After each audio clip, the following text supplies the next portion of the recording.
Ya, hari ini kita akan belajar mengenai improper integrals. Kita akan membahas dari buku Kalkulus karya Anton Bivens dan Davis.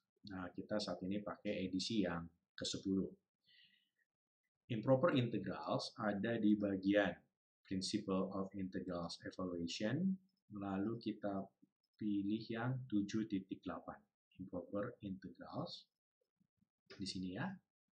Kita klik, nah kita sampai ke sini. Saya akan zoom.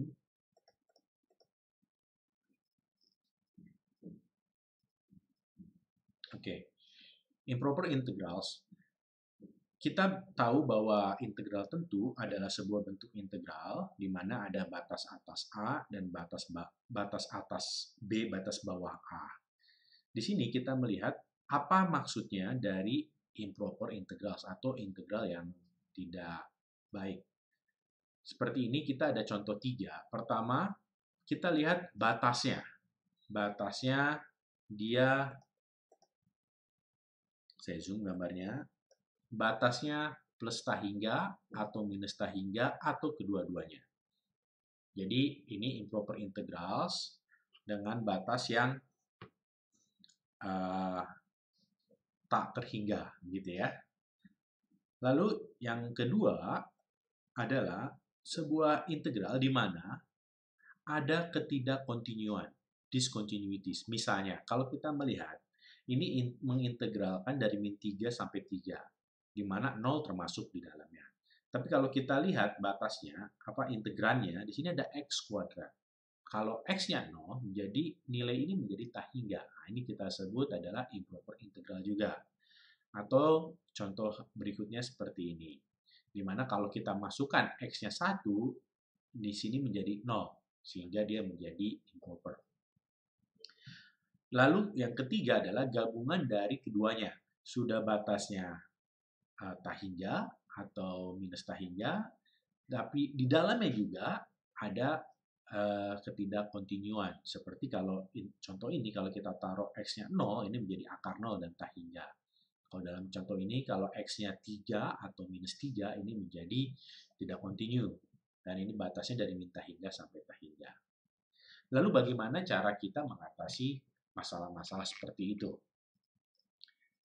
Mari kita lihat contoh yang pertama, di mana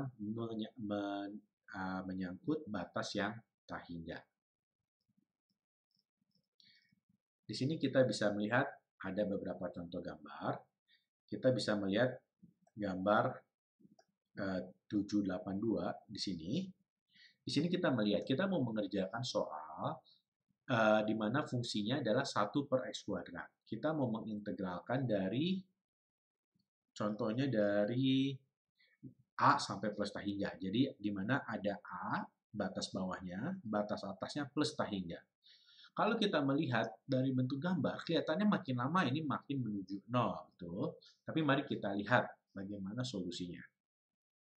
Kalau kita taruh batas bawahnya 1 dan batas atasnya B, maka soalnya menjadi integral dari 1 sampai B dx per x kuadrat. Dimana kalau kita langsung bisa jawab bahwa ini 1 minus 1 per B. Jawabannya. Oke. Nah, lalu bagaimana kalau B-nya itu menuju tahingga? Di sini kita lihat beberapa step. Pertama, kalau B-nya 2. Oke. Kalau B-nya 2, saya coba mau tulis di sini. Bentar. Select. Nah, bukan select. Kita mau review. Highlight. Cross out. Tidak ada ya pilihannya. Oke. Saya kira ada. Oke. Well, nanti di sini kita lihat bahwa 1 dikurangi 1 per B, 1 dikurangi setengah, sama dengan setengah. Begitu juga seterusnya. Oke. Sehingga kita bisa pakai konsep yang namanya limit, di mana batas soal semula, di mana A sama dengan 1 sampai plus tahingga dx per x kuadrat, kita buat ganti plus tak hingga ini menjadi B, tapi lalu kita tarik limitnya, di mana limit B menuju plus tak hingga. Sehingga hasilnya kita dapat 1 dikurangi 1 per B. Kalau kita hitung ini, di mana B-nya menuju plus tak hingga, maka 1 per B ini menjadi menuju 0. Sehingga 1 dikurangi 0 sama dengan 1. Nah, itu contoh di mana kita memiliki batas yang tak hingga. Sehingga kita sudah siap sekarang masuk ke dalam definisi 7.8.1. Di mana kalau kita punya improper integral dengan batas dari A sampai plus tak hingga, maka kita bisa mencari solusinya dengan menarik limit. Menjadi limit B menuju plus tak hingga, B-nya jadi batas atas. Oke. Kalau ada limitnya, dalam contoh tadi limitnya ada yaitu 1, maka kita sebut bahwa improper integral ini adalah converge atau convergent. Sedangkan kalau tidak ada limitnya, maka kita sebut dia diverge atau divergent. Oke, itu mengenai yang pertama. Lalu yang berikutnya, kita lihat 7.8.2 ini teorema. Di sini dikatakan bahwa kalau kita, masih sama soalnya ya, 1 sampai plus tak hingga, batas bawahnya fix, batas atasnya plus tak hingga. Tapi sekarang kita lihat, kalau soalnya X pangkat P. Kalau X pangkat P. Nah, kita lihat, kalau P-nya itu lebih besar dari 1, artinya bisa X kuadrat, X pangkat 3, X pangkat 4. Nah, begitu. Itu maka ini akan convergence, di mana nilainya menjadi 1 per P-1. Tapi kalau P-nya kurang dari 1, misalnya setengah, sepertiga, maka integral ini akan menjadi diverge. Oke? Lalu kita lanjut ke definisi 783. Di definisi 781 tadi kita membicarakan mengenai soal improper integral di mana batas atasnya yang tak hingga. Sekarang di sini adalah batas bawahnya yang tak hingga, yaitu minus tak hingga. Prinsipnya sama, yaitu kita mengganti minus tak hingga ini menjadi suatu batas fix, lalu kita tarik limitnya, di mana limitnya menuju minus tak hingga. Nah, lalu bagaimana kalau ada dua-duanya batasnya, min tak hingga dan plus tak hingga? Tidak perlu khawatir, kita masih ingat di mana bentuk ini, bentuk integral seperti ini bisa kita rubah menjadi, cari kita nilai tengah-tengahnya C, sehingga menjadi penjumlahan dari batas min tak hingga sampai C, dan ditambah dari batas C sampai plus tak hingga. Di mana C adalah bilangan real. Nah, kita katakan bahwa improper integral yang ini, dari minus tak hingga sampai tak hingga dikatakan converge, jika kedua term ini, yang batas bawah min tak hingga sampai plus tak hingga, itu converge. Tapi kalau salah satu dari kedua ini diverge, maka hasilnya pun ini menjadi divergent. Ya. Lalu yang berikutnya, kita membahas definisi 7.8.4. Di sini kita mengasumsikan sebuah fungsi f, di mana fungsi f ini continue, dari batas A sampai B. Nah, masalahnya adalah bagaimana kasusnya ketika di B fungsi fx ini menjadi discontinue atau nilainya plus tak hingga atau minus tak hingga, begitu. Bagaimana caranya? Yaitu kita mengganti batas di mana integran ini menjadi tak hingga atau minus tak hingga nilainya dengan K, misalnya di sini, lalu kita tarik limitnya. K menuju B. Ini ada tanda minus, artinya K menuju B dari kiri. Nah, kalau limitnya ada, maka integral yang ini convergence. Kalau tidak ada, dia menjadi divergence. Nah, lalu bagaimana kalau kita ngomong di batas bawah dari A sampai B, di mana ketika dia dikasih nilai A, fungsi fx ini nilainya tak hingga atau minus tak hingga, atau tidak terdefinisi bahkan. Gak apa-apa, dengan cara yang sama kita buat di mana mengganti nilai A menjadi K, lalu kita tarik limitnya. Tapi sekarang tanda lagi ada limit K menuju A dan plus, artinya dari kanan. Dan kalau limitnya ada, maka convergence. Tapi kalau limitnya tidak ada, maka dia divergence. Nah, lalu bagaimana kalau discontinuous-nya di tengah-tengah?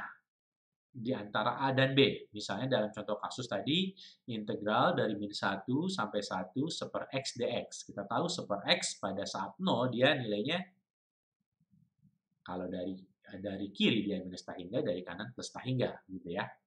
Nah, kita bagi integral dari A sampai B menjadi dua integran, di mana kita tak punya nilai C di antaranya.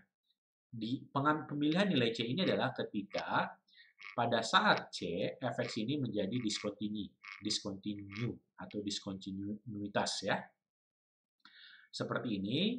Nah, lalu untuk kasus masing-masing, ini dicek limitnya menuju C dari kiri, kalau yang ini limit C menuju C dari kanan. Kalau kedua-duanya convergence, maka integral yang di kiri ini convergence. Tapi kalau salah satu dari kedua integran ini tidak convergence atau divergence, maka integran yang ini dia pun menjadi divergence. Oke, saya harap bisa mengikuti sampai situ ya. Oke.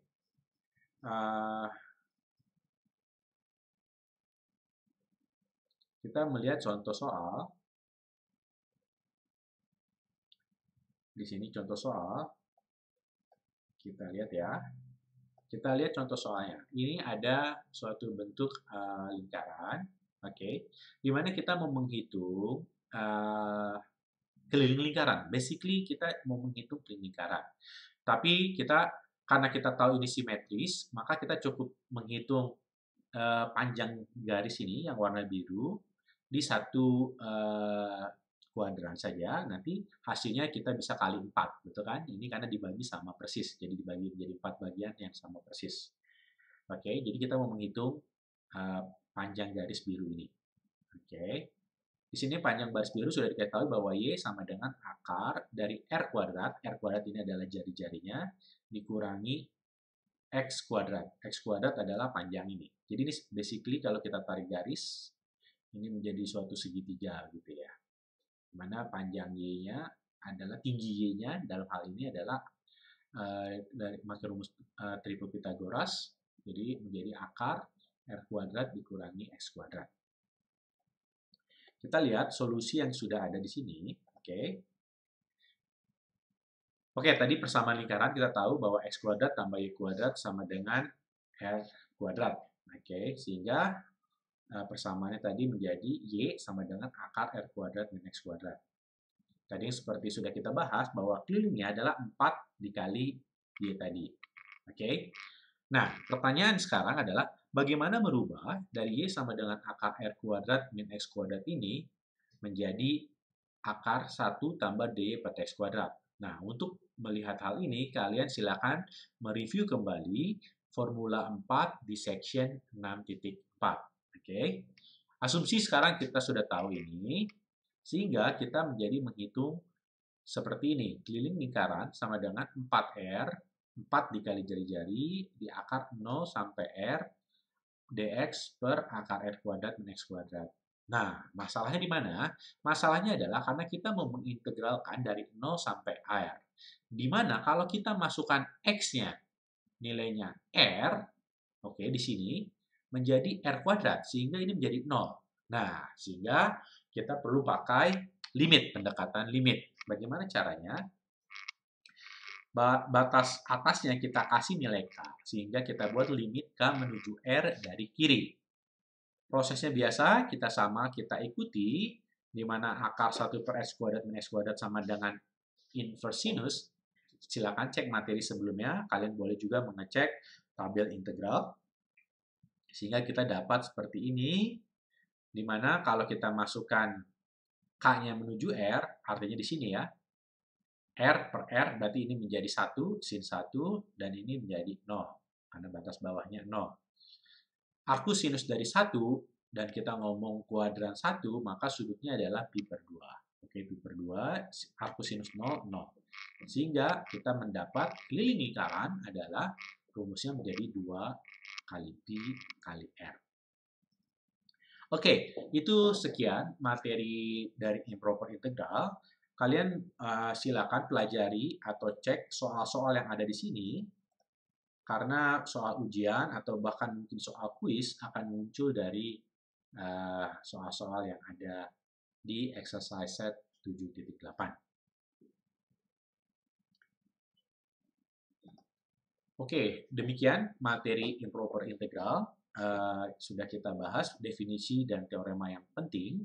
Kalian silakan review kembali hal-hal yang menjadi basic mengenai penggunaan tabel integral, bagaimana merubah akar R kuadrat min X kuadrat menjadi 1 ditambah D per dx kuadrat.